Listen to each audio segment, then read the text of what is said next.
Et coucou tout le monde, j'espère que vous allez bien aujourd'hui.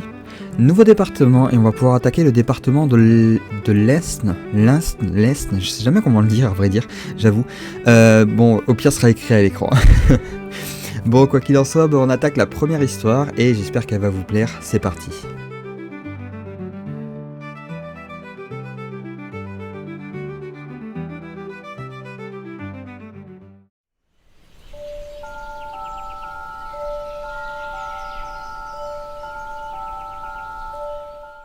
Nous commencerons notre nouveau voyage avec l'histoire d'un homme simple, qui craignait plus que tout la notoriété et souhaitait vivre une vie aussi austère que possible.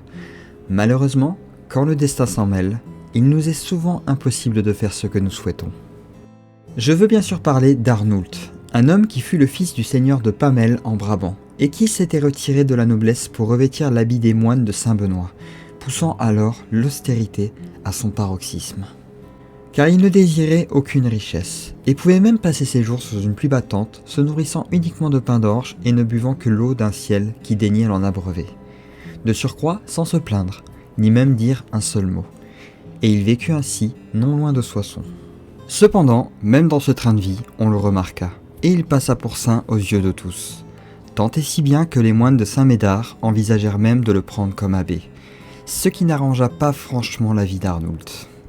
Ce dernier y vit là une forme de notoriété et de dignité qu'il cherchait justement à fuir, au sens large comme au figuré, car il disparut quand bien même on avait tout fait pour l'en empêcher.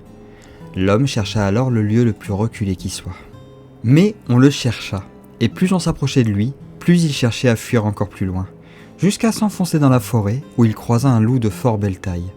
Arnoult y vit là une occasion de suivre la bête dans l'espoir qu'elle l'emmène au lieu le plus reculé et isolé de la forêt. Et le loup le guida, aux tours et détours des bois, jusqu'à le ramener doucement à Soissons, la ville même que le saint homme cherchait à fuir. Car lorsqu'il réalisa sa proximité avec la cité, il était bien trop tard, et on donna le signal. Arnoult n'eut d'autre choix que de se soumettre, tant à l'insistance un peu forcée des habitants qu'à la volonté divine qui l'avait amené là.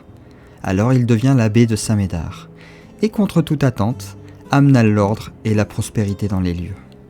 Une histoire qui nous rappelle que les loups, avant d'être souvent perçus comme des créatures sanguinaires, peuvent aussi être des animaux sages. À leur manière, certes.